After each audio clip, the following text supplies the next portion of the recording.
Alléluia. Alléluia. Comme promis, en signe de reconnaissance, nous allons rendre grâce à Dieu pour 2 commissions. Est-ce qu'on peut se lever? Nous allons rendre grâce à Dieu pour ces 2 commissions. Rendre grâce à Dieu, prier pour elles. On va prier pour l'intercession et le groupe musical. Ces 2 commissions, c'est une manière de dire merci à Dieu pour leur vie, pour tout ce qu'ils sont en train de faire. Et deuxièmement, recommander leur ministère, leur vie personnelle entre les mains de Dieu. En 1 minute, élevons nos voix et déclarons des paroles de bénédiction et des paroles de courage, de force, de grâce sur l'intercession et sur le groupe musical. Prions au nom de Jésus.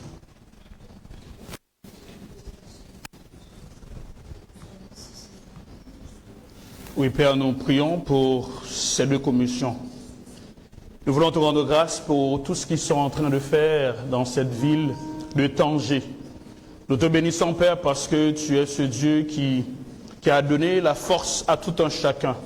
Chaque matin, chaque vendredi, chaque dimanche, chaque samedi, les membres du groupe musical sont là pour répéter, même d'autres jours de la semaine, pour répéter.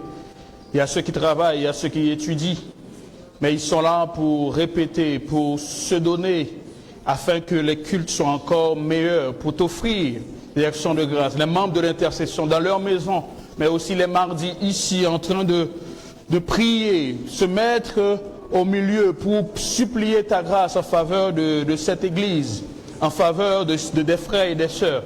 Père, nous te bénissons pour tout ce qu'ils sont en train de faire. Nous prions, Père, ce matin avec l'Église, que ces 2 commissions soient encore des commissions remplies de grâce, remplies de puissance au nom de Jésus.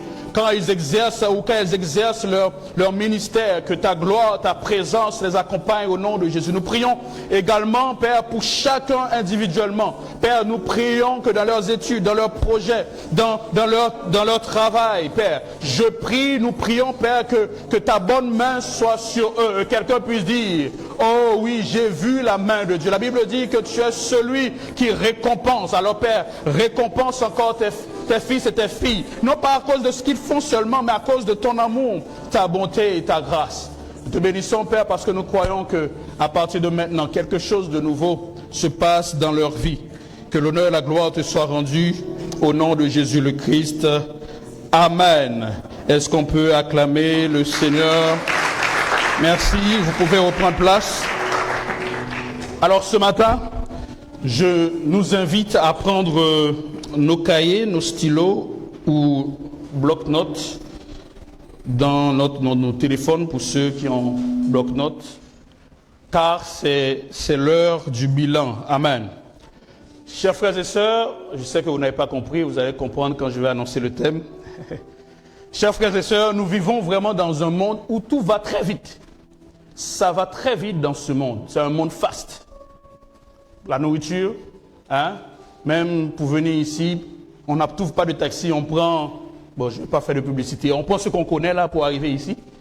Voilà, pour tout ça parce qu'on veut faire vite. Et parfois, on n'a même pas le temps pour nous-mêmes. Après une chose, c'est une autre chose qui arrive. Et nous sommes actuellement au 8e mois de l'année. Donc, qui dit 8e mois de l'année, c'est une année déjà, l'année 2025, qui passe très vite. Il y a quelques mois déjà, on a commencé, on a fêté la bonne année, n'est-ce pas? Mais là, on est déjà au 8e mois. Ça passe vite. Je pense que quelqu'un est en train de dire, mais qu'est-ce que j'ai fait avec ma vie? Parce que 8 mois déjà, qu'est-ce que j'ai fait? Et ce 8e mois marque, pour plusieurs, la fin d'un cycle et la préparation, bien sûr, d'un nouveau cycle. Pour les étudiants, c'est la fin de l'année universitaire. Certes, je pense peut-être qu'il y a certains étudiants qui font des stages ou d'autres qui doivent préparer leur mémoire et autres, mais la quasi-totalité, ou presque, c'est déjà la fin, n'est-ce pas? Donc, c'est la fin déjà d'un cycle et la préparation, bien sûr, d'un nouveau cycle. Et pour certaines entreprises, le mois d'août dans lequel on est, c'est également un temps de bilan. C'est un temps où les responsables des entreprises, je dis bien certaines entreprises, Les responsables des entreprises se mettent ensemble pour commencer à réfléchir qu'est-ce qu'ils ont fait durant l'année ou bien l'exercice, on va dire 2024-2025. Pour certaines entreprises, c'est le temps de bilan, c'est l'année comptable pour certaines entreprises. Certes, il y a d'autres, c'est de janvier à décembre, mais pour certaines, c'est de septembre à août. Et pour l'EAM en général et la paroisse de Tanger-Tétouan, c'est également la fin de l'année ecclésiale 2024-2025. À partir de septembre, on va commencer une nouvelle année. Qui dit nouvelle année, peut-être une nouvelle vision, peut-être de nouvelles directives. Et là, puisque nous sommes au mois d'août, c'est également le temps de bilan. Amen. Et pour chacun de nous, vous qui êtes là, ceux qui sont en ligne, alors que nous parlons de considérer nos voies et valoriser la grâce, c'est le moment de faire le bilan, un bilan personnel. D'où le thème de ce message, l'heure du bilan, 2 points, introspection, rétrospection et action. Alléluia. Je sais que vous n'avez pas compris, c'est pas grave. Vous allez comprendre au fur et à mesure. L'heure du bilan, introspection, rétrospection et action. Est-ce que tu peux dire juste à ton voisin, est-ce que tu fais régulièrement ton bilan personnel? Même s'il ne te répond pas, mais c'est pas grave, dis-lui, est-ce que tu fais régulièrement ton bilan personnel? Vous savez, peut-être pour certains, en écoutant ça, c'est étrange, n'est-ce pas? Peut-être quelqu'un va dire, mais c'est quoi le pasteur en train de dire? Qu'est-ce que c'est un bilan personnel? Pourquoi? À quoi ça sert? Bien-aimés, pour considérer vos voies, puisque nous sommes en train de parler de considérer vos voies ou nos voies et valoriser la grâce, pour le faire, il nous faut faire le bilan. Alléluia. Bien-aimé, tu ne peux pas considérer ta voie ou nous ne pouvons pas considérer nos voies sans faire le bilan. Ce n'est pas possible. Ce n'est pas possible. On a lu dans d'autres versions, on a dit réfléchissez. Comment tu peux réfléchir si tu ne fais pas un bilan? Ce n'est pas possible, n'est-ce pas? Donc, c'est-à-dire, une réflexion demande un temps de calme, un temps où tu entres en toi-même, on va voir ça tout à l'heure. N'est-ce pas? Et maintenant, puisque nous sommes en train de valoriser la grâce, pour valoriser la grâce également, il vous faut faire le bilan. Pour voir, est-ce que ce que tu as reçu, est-ce que ce que j'ai reçu, j'ai pris soin de ça? Est-ce que je profite de ça? Ou bien, comme on va écouter le vendredi, ou bien est-ce que je néglige ça? Ou bien je mets ça en action. Est-ce que cela? Et ce matin, on va voir toutes ces choses ensemble. Mais avant de lire notre texte de base, oui, il y en a 2 textes de base, mais on va juste lire un et le deuxième, on parlera ensemble. Alors avant de lire notre texte de base, voyons ensemble ce que cela veut dire, l'heure du bilan. Peut-être pour certains, on parle de bilan seulement dans les entreprises.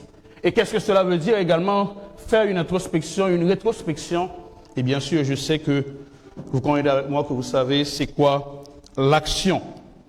Alors, faire le bilan dans notre contexte. Nous sommes ici à l'église.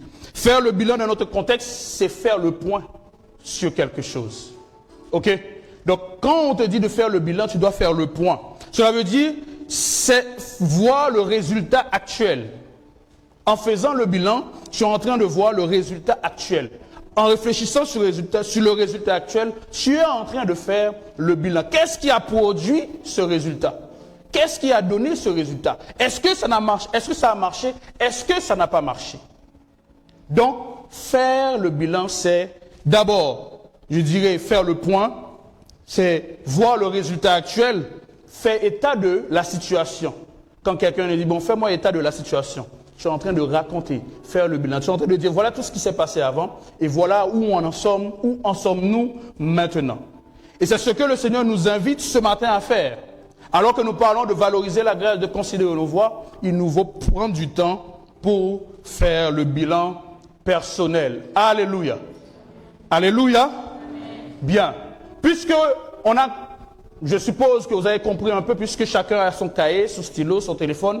Parce qu'à chaque fois que je parle, je vous invite à en même temps écrire ce qui a marché dans ta vie et ce qui n'a pas marché. Est-ce que tu as valorisé la grâce ou pas? Est-ce que tu as considéré tes voies ou pas? Parce que la prédication n'est pas là juste pour je viens de parler et puis après. Non. c'est pour que chacun de nous puisse prendre conscience en commençant par moi. Alléluia. Et l'introspection, parmi toutes les définitions, j'ai essayé de combiner une définition. Faire une introspection signifie prendre un temps d'observation, un temps d'examen. On a l'habitude de dire « examinez-vous vous-même », n'est-ce pas? Faire un examen de soi. Quand vous partez à l'hôpital, vous faites un examen, voir un peu tout ce qui a marché. Est-ce que ça va ou ça ne va pas, n'est-ce pas? Aller à l'hôpital, on fait un examen, un bilan de santé, n'est-ce pas? Vous voyez, le thème est revenu, n'est-ce pas? Le bilan de santé. Faire ça, c'est avoir un regard. Donc, en faisant une introspection, il y a un regard attentif sur soi-même. On ne fait pas un bilan à la va-vite. C'est pour cela, maintenant, ce matin, Dieu nous invite à faire ce bilan-là. Avoir un regard attentif. N'étant pas distrait, mais rester concentré. Qu'est-ce qui a marché? Pendant ces points que je vais tout à l'heure évoquer. Un regard attentif sur soi-même. Et la rétrospection, c'est le fait de regarder dans le passé. Regarder dans le passé, mais pas pour se culpabiliser en tant que tel, mais avec objectif de bien faire dans le présent et dans le futur.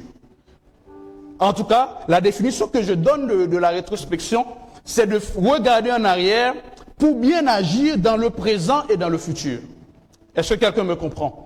On ne fait pas, je ne vous aide pas à faire une introspection, après vous dites, ah, j'ai pas fait ça, et puis après, non, c'est bon. Non. Mais faire cette rétrospection, en disant, ok, ça n'a pas marché, ça a marché, maintenant, comment je dois me comporter maintenant et comment je dois me comporter dans les jours à venir. Alléluia. Et action, vous le savez, c'est poser des actes, le fait de se lever et agir. Alléluia. Je nous invite à lire notre texte de base. Est-ce qu'on peut se lever? Agir chapitre 1, versets 4 à 7. C'est le texte de base de la vision aussi, l'un des textes de base de la vision et de ce thème mensuel. C'est l'Éternel qui parle. Il dit, est-ce le temps pour vous d'habiter vos demeures lambrissées, vos demeures somptueuses, quand cette maison est détruite? Ainsi parle maintenant l'Éternel des armées. Considérez attentivement vos voies. Verset 6. Pourquoi? Parce que vous semez peu et vous recueillez quoi? Vous semez beaucoup et vous recueillez peu. Vous mangez et vous n'êtes pas... Si vous ne faites pas le bilan, vous ne saurez pas. N'est-ce pas? Vous buvez et vous n'êtes pas désaltéré. Vous êtes vêtus et vous n'avez pas... Le salaire de celui qui a gage tombe dans un sac percé. Comme je le disais il y a un mois, que comme si le diable est logé dans ta poche, comme cette expression-là. Il y a un trou. Tu mets l'argent et ça passe, quoi. Le verset 7. Ainsi, par l'Éternel des armées, considérez attentivement vos voies. Alléluia. Merci. Que le Seigneur vraiment bénisse sa parole et édifie chacun de nous au nom de Jésus. Amen.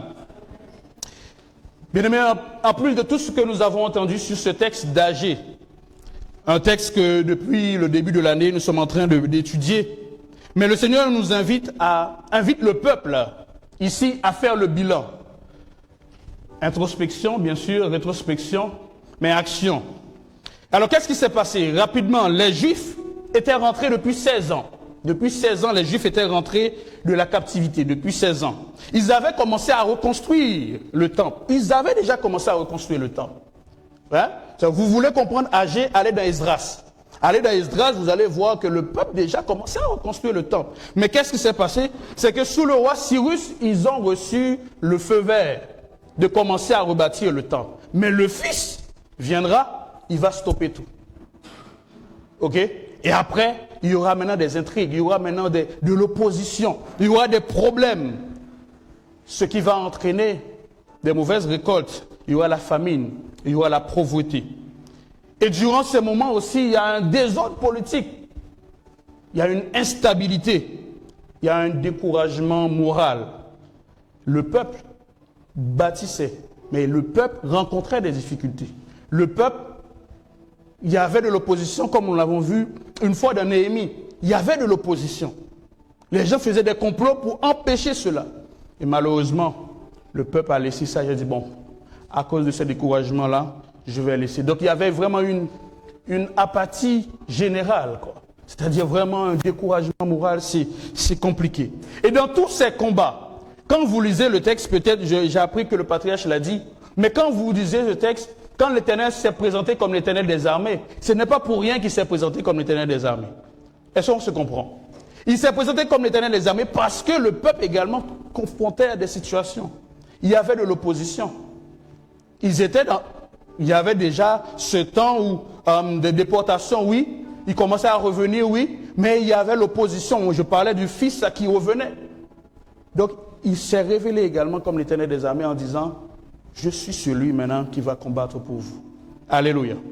Dire qu'il est l'Éternel des armées, mais si vous ne comprenez pas pourquoi il s'est révélé, vous allez dire l'Éternel des armées, mais après. Vous pouvez dire le Jéhovah Jireh et après. Quand vous comprenez pourquoi il s'est révélé ainsi et pourquoi on a donné ce nom, ça va vous permettre maintenant de dire, ah, ok, puisque dans cette situation-là, il s'est révélé ainsi, dans ma situation, qui ressemble à cette situation, il peut également se révéler. Alléluia. Quelqu'un me comprend? Donc, mais, quand il s'est révélé, oui, je suis l'Éternel des armées, ainsi parle maintenant l'Éternel des armées, voilà, considérez vos voies. Voilà, vous voyez tout ce que vous avez fait, mais vous voyez qu'il n'y a rien. Mais le peuple devait faire une chose. Le peuple devait prendre le temps de faire le bilan. Dieu n'a pas dit directement que le peuple d'aller construire, non. Parce que si il partait construire, peut-être les mêmes choses allaient arriver. Mais il faut que vous considérez vos voies. Réfléchissez maintenant. Cette réflexion va au-delà même de construction de temple. Cette réflexion va sur tous les aspects. Ce Dieu-là, c'est le Dieu qui est avec nous. C'est ce Dieu qui nous a ramenés de la captivité. C'est ce Dieu qui prend soin de nous. C'est ce Dieu qui pourvoira également. Est-ce que vous voyez? Cette introspection, rétrospection n'est pas seulement un temps où on va dire, bon, on va aller monter, bâtisser, oui. Mais quand le peuple réfléchit à toutes ces choses, parce que c'est les enfants d'Israël, le peuple choisi de Dieu. Alléluia. Il devait faire le bilan. Il devait voir le passé. Comment Dieu les a aidés. Comment Dieu a été avec eux. Voir le présent. Et voir ce qui se passe actuellement, mais aussi se lever et pouvoir agir. Amen. Bien-aimés, faire le bilan, c'est très important et même indispensable. Ça, plusieurs d'entre nous n'avancent pas parce qu'on ne fait pas le bilan. On avance seulement, mais on ne sait même pas est-ce que ce qu'on fait c'est bien ou pas. Et le Seigneur ce matin ou ce midi nous demande de faire ce bilan. Bien-aimés, même si, parce que je parle de bilan, mais si tu fais le bilan et tu n'agis pas, ça ne sert à rien non plus. Est-ce que quelqu'un me comprend? Donc ça veut dire un bilan sans action ne sert à rien. Donc tu peux faire le bilan, tu peux dire bon voilà, l'année passée il y a ça, il y a ça, il y a ça, mais après. Et si tu restes comme ça, ça ne va rien changer. Parce que tu n'agis pas. C'est pour cela qu'on a parlé de se lever et agir. Donc tu dois te lever soit pour consolider les bonnes choses que tu as eu à faire, soit pour rectifier les choses qui n'ont pas marché ou amélioré. Amen. Chers étudiants, c'est l'heure de faire le bilan de l'année écoulée. Qu'est-ce qui a marché pour vous? Et qu'est-ce qui n'a pas marché pour vous? Chers étudiants, as-tu valorisé la grâce ou avez-vous valorisé la grâce? Est-ce que parce que Dieu, dans sa souveraineté, vous a révélé, Dieu est grand, hein, vous a révélé les notes, ce que le pauvre va donner l'examen, est-ce que cela veut dire que cette année, vous allez continuer à paresser et puis Dieu va vous révéler encore? Est-ce que c'est parce que Dieu a permis que tu puisses valider, malgré tes faibles performances, que cette année, tu vas continuer à agir de la même manière? Faire le bilan. Il est important de faire le bilan. Est-ce que c'est parce que tu as une bonne mémoire? Vous savez, il y a des gens ici qui ont une très bonne mémoire, qui sont tellement intelligents, mais qui étudient juste à la dernière minute. Mais est-ce que parce que tu as une bonne mémoire, tu es intelligent, que tu vas faire à la dernière minute? Est-ce que c'est ça? Est-ce que c'est ça? C'est le temps maintenant de réfléchir. Ah, moi, je suis intelligent, moi, ce que le don me donne là, je vais faire ça en 2 toits. Mais il peut arriver un moment et tu penses que c'est 2 toits et après, c'est 4, 5. Et vous passez à compter. Que comptes-tu faire pour cette nouvelle année? Que comptes-tu faire pour cette nouvelle année? Quelles sont tes résolutions déjà? J'imagine plusieurs d'entre vous, vous me regardez peut-être, vous dites, ah, le bilan, qu'est-ce qu'il est en train de dire? Plusieurs d'entre nous, hein, vous pas la peine de répondre. Vous n'avez même pas à réfléchir qu'est-ce que vous allez faire l'année prochaine en tant qu'étudiant. Vous savez que vous passez dans une classe supérieure, peut-être certains n'ont pas validé, peut-être certains ont des matières à rattraper, mais jusque-là, vous n'avez même pas encore pris des résolutions pour la nouvelle année. N'est-ce pas? Je vous regarde, hein? Peut-être même, vous ne faites pas ça.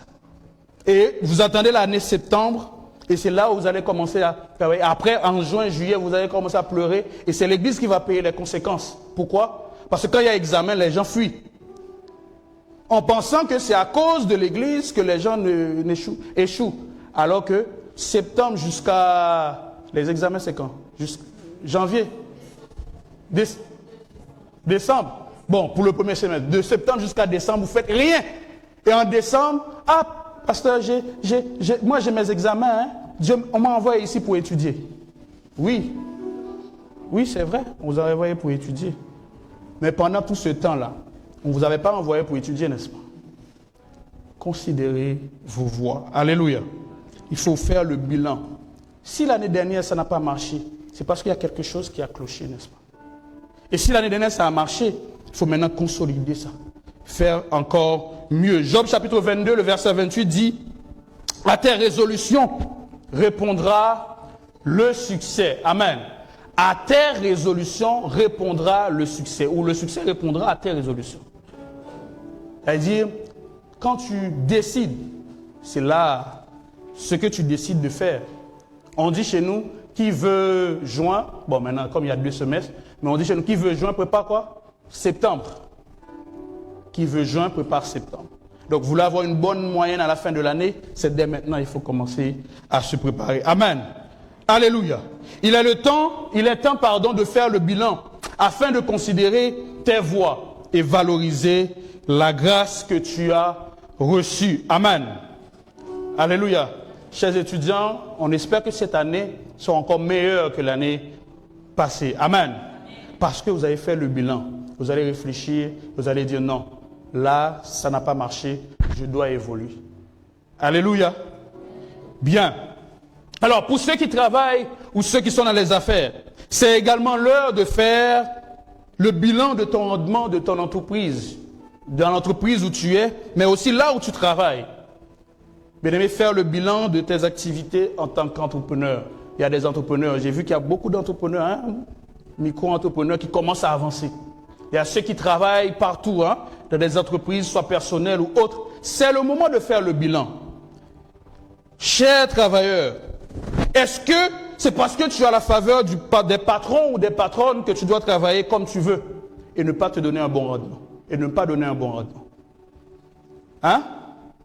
Est-ce que c'est parce que le patron, la patronne, c'est ton ami, ou bien il te considère, il dit, oh, wow, lui, c'est bien, elle, c'est bien. Et c'est pourquoi que tu décides maintenant d'agir comme tu veux et de ne pas donner un rendement. Le frère Alex dit, ah, il est là. Ça s'appelle de ne pas valoriser la grâce. C'est également le fait de ne pas considérer, réfléchir sur ses actions. Parce que tu dis, tu profites de la faveur alors que ça ne marche pas, quoi. Est-ce que c'est parce que tu as des primes? Vous savez, dans des entreprises, il y a des primes pour, voilà. Est-ce que c'est parce que tu as des primes dans ton salaire qui fait que tu prends l'argent et tu commences à dépenser à gauche, à droite? Est-ce que c'est à cause de ça? Ah, le patron t'a donné 20 000. 20 000, hein? Apparemment, il y a juste 2 ou 3 personnes qui disent Amen. Hein? 20 000, c'est trop pour vous. Hein? 20 000 dirhams, hein? C'est pas beaucoup, n'est-ce pas? Je ne suis pas en train de demander l'argent, hein, s'il vous plaît. 20 000 dirhams, c'est pas beaucoup. On peut avoir ces 20 000 dirhams. Amen. Donc, c'est pas parce que tu as des primes que directement, on dit chaque mois, on va te donner des primes, voilà, que tu dois dépenser ton argent comme tu veux. Non, c'est pas possible. Il faut prendre le temps de réfléchir. J'aime ce que Joseph va faire dans le livre de Genèse, quand il a appris que, quand le Pharaon a eu ce rêve-là, ce songe-là, Joseph va expliquer, il dit, oh, cette vache grasse, n'est-ce pas? Mais aussi, cette vache maigre. Et Joseph a dit, ce qu'il faut faire, durant ces temps de vache grasse, il faut mettre de côté. Et la Bible dit que lors des temps de sécheresse, la famine est arrivée. En Égypte, il y avait beaucoup, les Égyptiens ne manquaient de rien. À tel point, ils vendaient même à ceux qui venaient de loin. Bien aimé, il y a des moments où il y aura l'abondance dans ta vie. Mais il y a des moments aussi, il peut y avoir un peu de complications. C'est pour cela, il faut considérer, réfléchir, faire le bilan. Ok, j'ai ça, j'ai 1000 dirhams. Ok, qu'est-ce que je dois faire? Est-ce que je dois directement aller tacos, McDo, je ne sais pas tout ça? Oui, c'est bien. Mais après? Et après, qu'est-ce que vous allez faire? Vous allez dire, non, l'église, quand vous demandez, l'église ne donne pas. Vous allez dire, l'église, ceci, cela. Ou bien le frère qui ne donne pas parce que tu lui as demandé. C'est pas toi, hein, ça. Qui a demandé, tu lui as dit, non, le frère, c'est comment on est frère en Christ, mais lui, je lui demande, il ne me donne pas. C'est parce que toi, tu as mal géré ton argent. Amen. Alléluia. Donc ce matin, prends le temps. Est-ce que c'est parce que tu es très efficace, cher ouvrier, cher travailleur, que tu commences à négliger tes tâches? Vous savez, il y a des gens qui sont très efficaces. Et quand ils sont très efficaces, puisqu'ils maintenant ils s'attendent à la dernière minute, qu'est-ce qu'ils font? Ils bâclent. Je ne sais pas si ce verbe existe, le fait de bâcler, faire ça rapidement. Et là, puisque tu le fais une fois, ça a marché. Chaque jour, comme on dit chez nous, je ne sais pas si c'est du français, hein? Chaque jour n'est pas dimanche. C'est bizarre. Je ne sais pas s'il y a quelqu'un qui peut bien traduire ça. Cela veut dire que chaque jour a un nom. Tous les jours, ce n'est pas dimanche, quoi. Aujourd'hui, c'est le dimanche, demain, c'est lundi. Donc, chaque jour apporte quelque chose. Il est écrit, il est important de faire le bilan afin de considérer les petites choses et valoriser également la grâce. Luc 16, chapitre 10, il dit, si quelqu'un est fidèle dans les petites choses, cette personne, 16, chapitre 10, si quelqu'un est fidèle à les petites choses, cette personne sera fidèle également dans les grandes choses. Alléluia. Donc si maintenant là, vous avez 15 000 dirhams, bon, peut-être vous allez dire, parce que c'est grand. Vous avez 5 000 ou 3 000 dirhams et vous n'arrivez même pas à bien gérer, vous gaspillez. Pensez-vous que le Seigneur va vous confier 10 000 dirhams? Hein? Même moi-même, je n'allais pas le faire. Voir Dieu qui est encore plus sage, il ne va pas le faire, quoi. Donc, considérez-vous. Tu veux avoir des promotions, tu veux exceller davantage dans les petites choses là. Il faut commencer à bien travailler. C'est ça également, valoriser la grâce. C'est ça également, cette introspection. Et dire, voilà où je suis, voilà ce que. Et maintenant, l'action, c'est se lever et dire, je ne dois plus faire la même chose. Alléluia. Alléluia. Il est l'heure de faire le bilan. Je sais peut-être quelqu'un en train d'écrire, en train de réfléchir. C'est important. Je parle peut-être de ta vie. Je ne suis pas chez toi, heureusement. Mais je suis en train de parler de toi. Donc il est important de pouvoir le faire.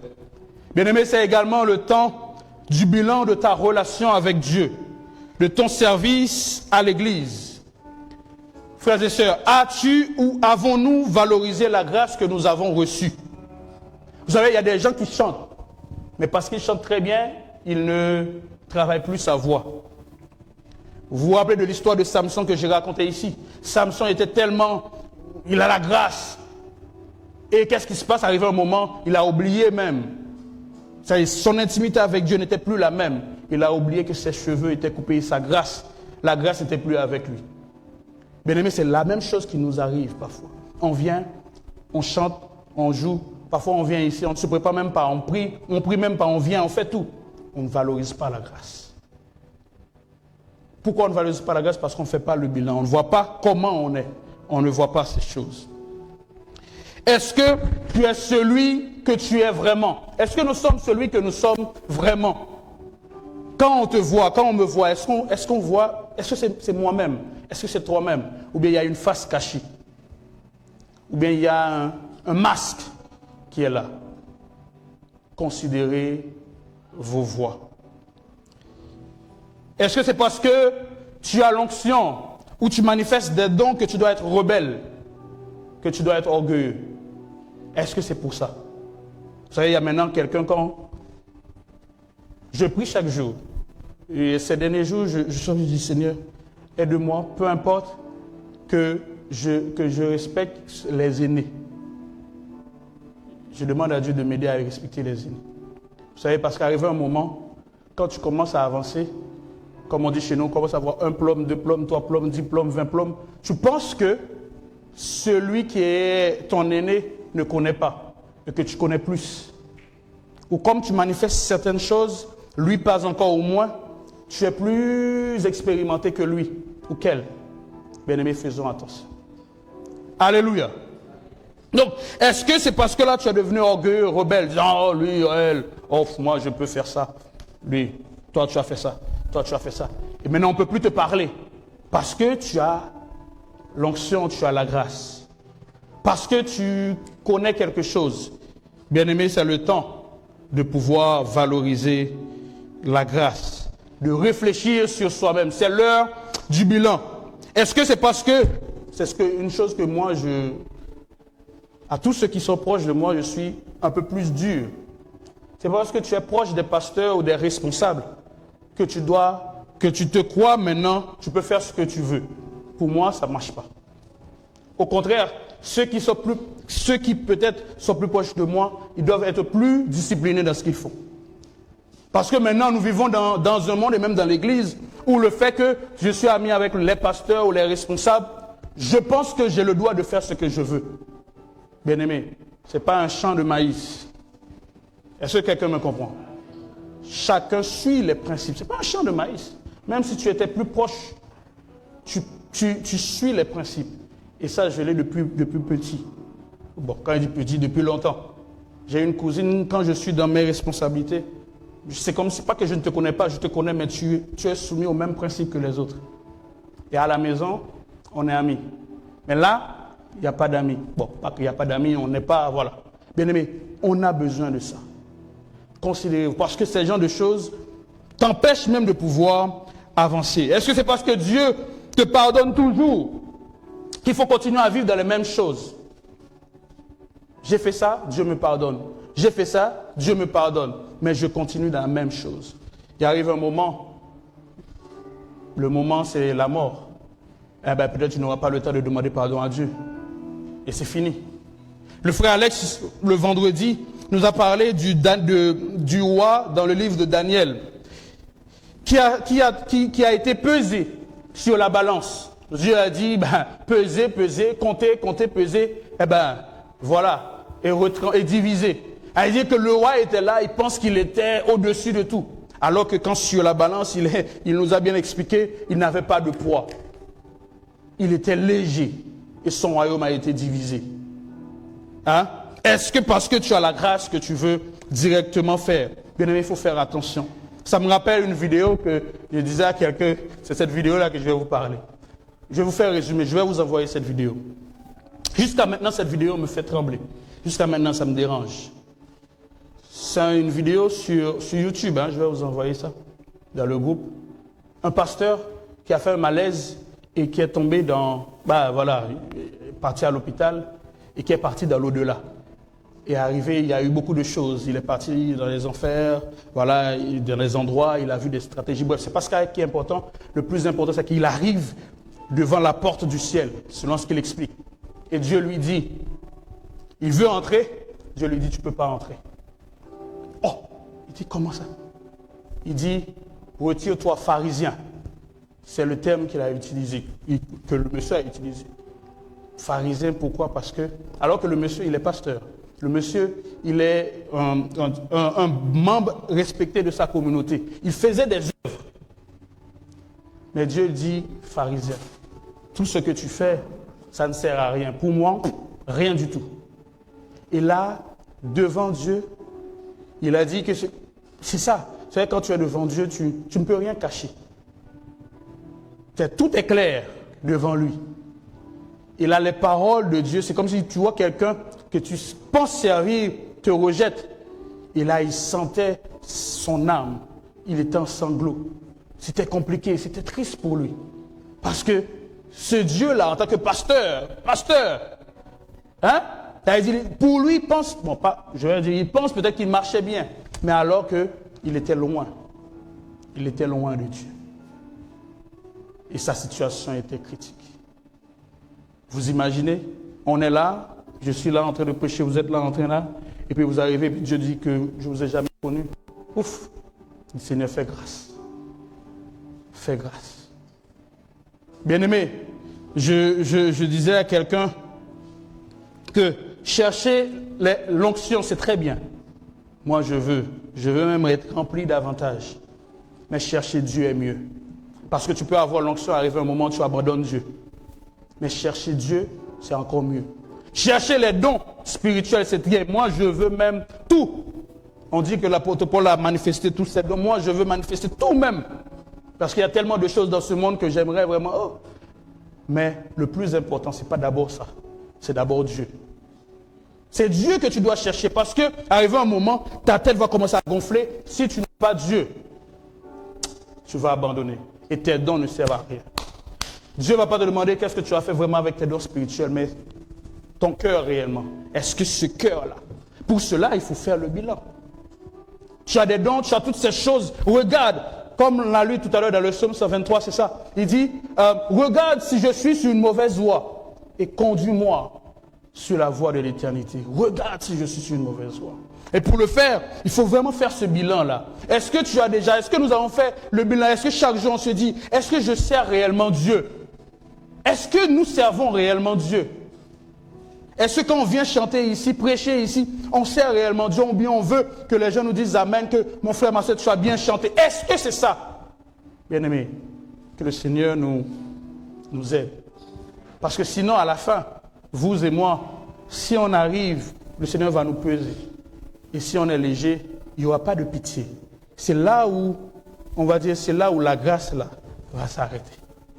Cette grâce qu'on profite, ou comme disait le frère Alex, qu'on profite au lieu de considérer cette grâce-là, ça va finir à la porte des cieux. Parce que Dieu va dire, je ne vous ai jamais connu. Considérez vos voies, considérons nos voies. C'est important. Et pour finir, c'est l'heure vraiment du bilan. Les lettres écrites aux 7 églises, mais 5 des 7 églises, c'est également pour nous. Le Seigneur invite ces 5 de ces 7 églises qui représentent certaines d'entre nous, ou certains d'entre nous, à faire le bilan de leur vie. Et c'est ce que nous allons voir, et puis pour finir, pendant un temps de prière. Bien-aimé, ce que tu fais n'est pas plus important de ce que tu es avec Dieu. S'il y a une chose à retenir de cette prédication, c'est ça. Ce que tu es avec Dieu est plus important que ce que tu fais ici. Parce que le reste, ça ne sert à rien. Montre que tu es orgueilleux, que tu connais la Bible plus que tout. Dieu ne va pas te demander ça, mais le cœur, est-ce que réellement ça va? Est-ce que ça va? J'aime David, il s'humilie tout le temps. Il s'humilie tout le temps parce que pour lui, c'est Dieu qui est son plus grand bien, quoi. Est-ce que Dieu est ton plus grand bien? Est-ce que Dieu est ton plus grand bien? Dans Apocalypse chapitre 2, est-ce qu'on peut mettre les textes? Apocalypse chapitre 2, verset 4-5. On peut passer au verset 4-5, c'est à l'église d'Éphèse. Écoute ce qu'il dit rapidement. Il dit, mais à l'église d'Éphèse, et à vous tous ou à nous tous, voilà, certains d'entre vous qui se retrouvent dans cette catégorie. Il dit, mais c'est la première église, mais ce que j'ai contre toi, c'est que tu as abandonné ton premier amour. Verset 5. Il dit, souviens-toi, ok? Donc, c'est-à-dire, prends un temps, fais le bilan, fais une introspection, fais une rétrospection. Souviens-toi d'où tu es tombé. Et maintenant, passe à l'action. L'action, c'est quoi? De se repentir. Repens-toi et pratique tes bonnes œuvres. Sinon, bien-aimé, sinon ce matin, sinon, qu'est-ce que Jésus va faire? Pour vous et moi, pour tous ceux, bon, on espère que nous, on n'est pas dedans. Alléluia. Et quelqu'un ne dit même pas amen. Il dit, j'ôterai ton chandelier de sa place, à moins que tu ne repentes. Ce matin, si tu ne te repens pas, si nous ne nous repentons pas, le Seigneur va vous jeter, va nous jeter. Alléluia. Il dit, souviens-toi, fais ce temps, fais le bilan d'où tu es tombé. Tu peux pas, comment tu vas voir? Tu sais, certains on court tellement, on oublie même. Repens-toi et pratique tes premières œuvres. Sinon, je viendrai à toi et j'ôterai cette lumière là au milieu, à moins que tu te repentes. La deuxième église, nous sommes toujours dans Apocalypse chapitre 2, l'église de Smyrne, verset 14. Est-ce qu'on peut aller au verset 14, 15? Il parle à l'église de Smyrne, il se présente, mais il dit à l'église de Smyrne quoi? Il dit, mais j'ai quelque chose contre toi, cette église. Pourquoi? C'est que tu as des gens qui sont attachés à la doctrine de Balaam. Hein? De fausses doctrines. Il y a des gens qui sont peut-être ici, qui ont toujours des fausses doctrines, des fausses pensées, et qui enseignaient aux autres, vous savez, les manipulations, les séductions. Il y a une pierre d'achoppement devant les fils d'Israël, devant le peuple de Dieu, pour qu'ils mangeassent des viandes sacrifiées, ou les gens qui disent, non, c'est la grâce, Dieu peut faire ce que je veux, Dieu me pardonne tout. Verset 15, il dit, de même, toi aussi, tu as des gens attachés à la doctrine des Nicolaïdes, verset 16. Il dit quoi? Repens-toi. Donc, sinon, je viendrai à toi. À chaque église, ces deux églises, il dit, repens-toi, sinon, je viendrai à toi bientôt et je les combattrai avec l'épée de ma bouche. Jésus va revenir. Il va dire, ton parler en langue, c'est pas mon problème. On parle en langue, non, moi-même j'aime ça. Mais c'est pas ça qui est le plus important. Et après, il dit, repens-toi. La repentance. Fais-tu partie de cette catégorie? C'est le temps de faire le bilan et de passer à l'action. Amen. Alléluia. Si tu fais partie de l'église d'Éphèse, ceux qui ont abandonné le premier amour, reviens. Demande pardon à Dieu. Demandons pardon à Dieu. Tu fais partie de l'église de Smyrne. Demandons pardon à Dieu. Et retire-toi des situations, de toutes ces choses. C'est comme ce chant qui dit, comme l'argile devant le potier, donne-moi la forme qui te plaît. Fais toutes choses en ton temps, je serai. Seigneur, observe mes voies, garde-moi auprès de ta croix. Je voudrais habiter chez toi tous les jours ici-bas. Que ma vie soit une fleur, un parfum pour toi, Seigneur. Que ma vie soit une fleur, un parfum de bonne odeur. Devant toi, je me fais de moi ce que tu voudras. Devant toi, je me répands. Fais de moi. Bien-aimé, en ce temps, c'est ce que le Seigneur attend de nous. Il veut que tu puisses dire, fais de moi ce que tu voudras. Devant toi, hein, je réfléchis à ce texte, je cherche même l'original pour dire, est-ce qu'il dit je me repens ou je me répands? Je dis, les deux pour moi ça marche. Je me repens, le verbe repentir, je me répands, c'est-à-dire je me livre totalement, je me donne même. Pour moi, je dis les deux marchent, mais bon, je dois regarder le vrai texte. À l'église de Thyatire, on est en train de finir. Verset 20-23. 20-23, oui, il dit, à cette église-là, il dit, mais ce que j'ai contre toi, c'est que tu laisses la femme Jézabel, chers responsables, hein, chers frères et sœurs, il dit, tu laisses la femme Jézabel qui se dit prophétesse, enseigner et séduire mes serviteurs, pour qu'ils se livrent à l'impudicité et qu'ils mangent des viandes sacrifiées aux idoles. Donc, parfois même dans nos commissions ou à la maison ou nos sectes d'amis, on laisse des gens, on manque de discernement. On laisse ces personnes prendre le dessus, nous dire des choses alors que nous ne prenons pas le temps pour ça.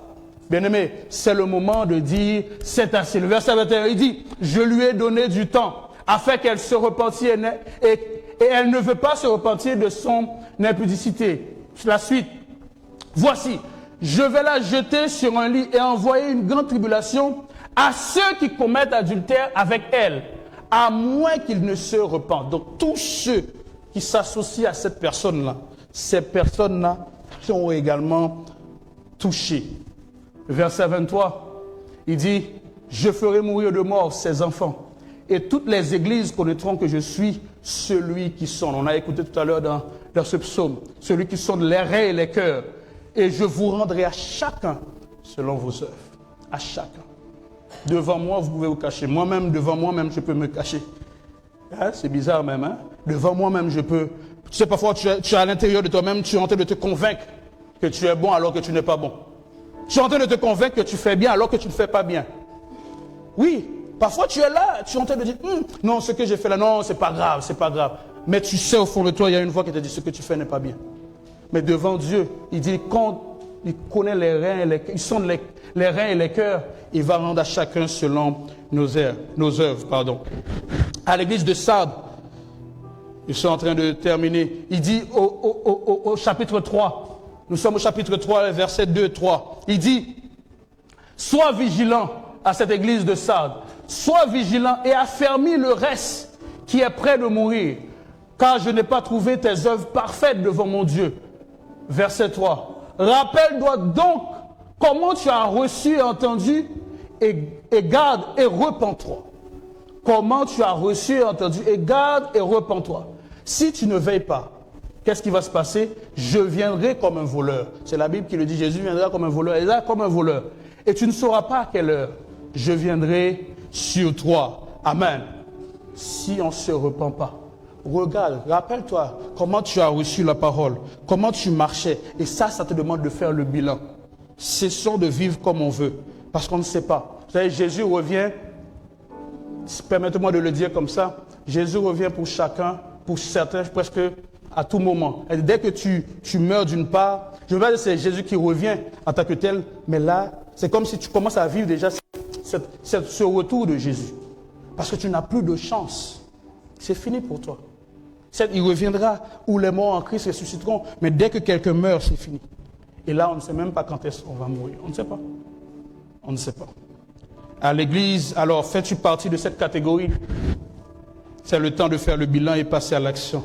Et pour finir, à l'église de Laodicée, les versets 15 et 19, il dit, l'église de Laodicée, il dit à l'église de Laodicée, voilà ce qui nous concerne, plusieurs d'entre nous. Et c'est comme ça on a agi souvent. Il dit à l'église de Laodicée, je connais tes œuvres. Chers frères et sœurs, le Seigneur connaît tes œuvres. Je sais que tu n'es ni froid ni bouillant. Tu n'es ni froid ni bouillant.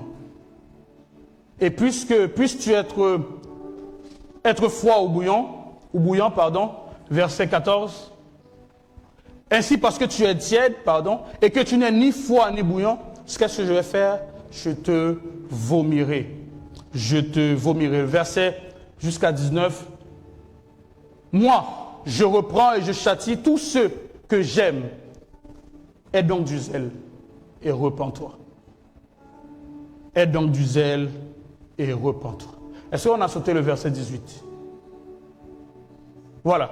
Je te conseille, merci. Je te conseille d'acheter de moi de l'or éprouvé par le feu, afin que tu deviennes riche et des vêtements blancs, de changer ton vêtement, la sanctification, afin que tu sois vêtu et que la honte de ta nudité ne paraisse pas, et un collier pour loin de tes yeux, afin que tu vois. Et le verset 19 dit, moi, je reprends et je châtie tous ceux que j'aime. Aie donc du zèle et repens-toi.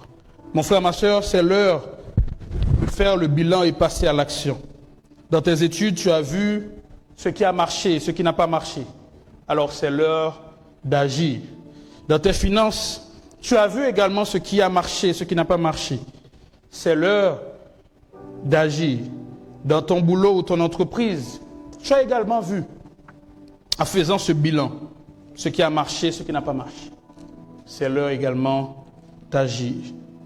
Dans cette relation amicale ou même cette relation sentimentale dans laquelle tu es, tu sais, tu vois ce qui a marché, ce qui n'a pas marché. Alors repens-toi. S'il faut arrêter, arrête. Arrêter des amitiés vaut mieux même. Arrêter cette relation sentimentale vaut mieux. Si ça va te conduire loin de Dieu. Donc c'est l'heure d'agir. Dans ta famille, tu as vu également ce qui a marché, ce qui n'a pas marché. C'est l'heure d'agir. Et enfin, dans ta commission, nous qui sommes là, les responsables, nous avons vu ce qui a marché, ce qui n'a pas marché. C'est leur moment, c'est le moment d'agir. Es-tu parmi, sommes-nous, êtes-vous, sommes-nous, est-ce que je suis, est-ce que tu es parmi ces églises-là, ces 5 églises d'Apocalypse? Si tu es parmi ces 5 églises d'Apocalypse, ce que je suis en train de dire, ou bien ce que je t'ai dit, c'est le moment de dire, Seigneur, fais-moi grâce. Est-ce qu'on peut se lever? On va prier. Bien-aimé, cette parole, c'est pour toi. J'ai fait ma part parce qu'un jour, je suis convaincu que le Seigneur dira, ici à Tanger, vous avez reçu une parole comme ça. Donc, vous ne pouvez pas dire que vous n'avez pas reçu. Moi, j'ai fait ma part et c'est en même temps sur YouTube que le Seigneur m'aide à pouvoir être vrai dans sa présence jusqu'à la fin. Et je prie également pour toi. Est-ce qu'on peut prier? Tu as ton cahier, ton stylo, ton cahier, ton bloc-notes. Commence à prier par rapport à ce que tu as écrit. Si tu dois te repentir, fais-le. Fais-le. Fais-le. Fais-le. Fais-le. Fais-le. Fais-le. Fais-le. Fais-le maintenant. Fais-le. Tu as fait trop semblant ici, à l'église, tu viens, tu parles en langue, tu prêches, tu modères, tu chantes, tu es à l'accueil, tu fais ceci, ou même tu viens à l'église. Quand je parle de même moi-même. Mais tu sais au fond de toi que c'est pas bon, parce que la veille où ta vie même n'est pas conforme. Quelqu'un a dit, il y a 3 personnes qui nous connaissent. Il y a nous, on se connaît. Il y a le diable qui nous connaît, mais aussi il y a Dieu qui nous connaît. Donc, on ne peut pas nous cacher devant ces personnes-là. Demandons pardon à Dieu. Dis Seigneur, aide-moi à ne plus être le même dans mes études. Aide-moi à ne plus être le même ou la même. Dans le haut boulot, aide-moi à ne plus être le même ou la même. Dis, demande à Dieu, parle-lui, dis, je ne veux plus être le même ou la même dans mon boulot, à l'école, au travail, à l'église. Au quartier, je ne veux plus être le même ou la même. Parce que c'est l'heure pour moi de réfléchir. Parce que j'ai pris le temps de faire le bilan de ma vie. J'ai vu que là, tout le temps je suis dans le mensonge. Tout le temps je suis dans l'hypocrisie. Tout le temps je suis dans la jalousie. Tout le temps je touche ce que je ne dois pas toucher. Tout le temps je fais des choses contraires à la volonté de Dieu. Tout le temps je suis dans la négligence, dans la paresse. Tout le temps, je ne valorise pas la grâce. Je profite seulement en pensant que la grâce est éternelle, alors qu'il arrive un moment, ce sera fini. Pour ceux qui mourront sans Christ. Oui, dans les cieux, oui, nous continuerons à vivre cette grâce de Dieu, l'amour de Dieu. Mais pour ceux qui mourront sans Christ, ce sera la fin. Ou même pour ceux qui mourront en pensant qu'ils avaient Christ, ce sera la fin.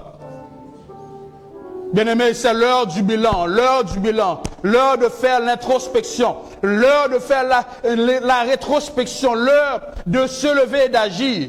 C'est l'heure de le faire. Comme les enfants d'Israël, ces juifs-là, Dieu leur a dit, réfléchissez. Regardez, vous semez beaucoup, mais il n'y a rien. Alors réfléchissez sur votre situation. Et maintenant, levez-vous, montez, apportez du bois pour rebâtir ma maison.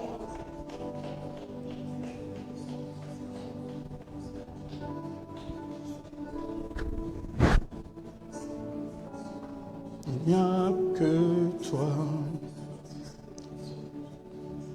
Il n'y a que toi, Seigneur.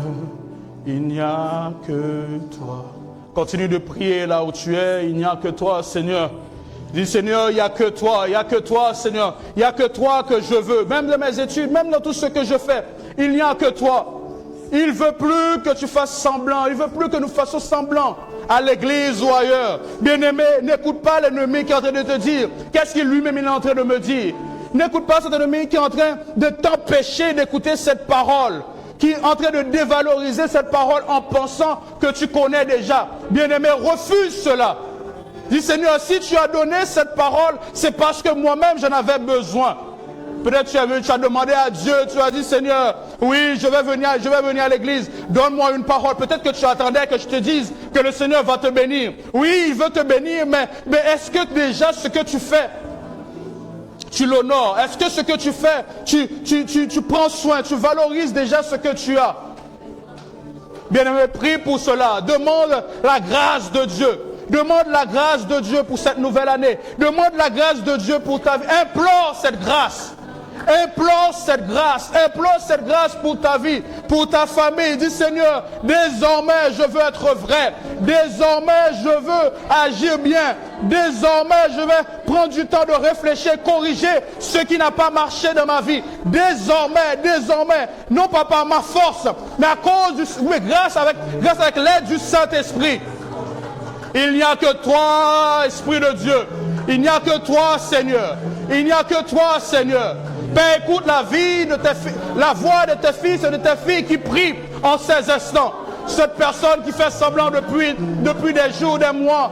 Nous qui faisons, on vient, on prêche, on fait des choses, alors que peut-être tu te dis, ah, regarde ce qu'il fait. Regarde comment il est en train de passer ma grâce sous les pieds. Père, fais-nous grâce. Fais grâce à ton Église. Fais grâce à ton peuple. Fais-nous grâce. Aide-nous chaque jour à valoriser cette grâce que tu nous donnes. Aide-nous à valoriser cette grâce que tu nous donnes. Aide-nous à valoriser cette grâce que tu nous donnes. La grâce au boulot, la grâce, l'intelligence. Aide-nous à valoriser. Mettre ces choses à ton profit. Nous te supplions encore. Écoute encore. Le parler en langue, les dons, l'onction, les connaissances, c'est très bien. Moi-même, je désire plus. Mais d'abord, sa présence, d'abord, son amour, d'abord, sa personne. Et quand tu l'as, les autres choses viendront. Père, je te bénis parce que tu le fais. Je te bénis parce que tu nous permettras encore de nous réjouir. Nous avons écouté dans la modération de mourir et de ressusciter avec toi. Merci pour tout ce que tu vas faire et pour la suite de ces moments. Les temps d'offrande, les temps de louange. Merci parce que pour la semaine qui commence. Merci désormais. On marche, on change de vie parce que tu es Dieu. On arrête ce qui n'est pas bien et on fait tout pour la gloire de ton nom.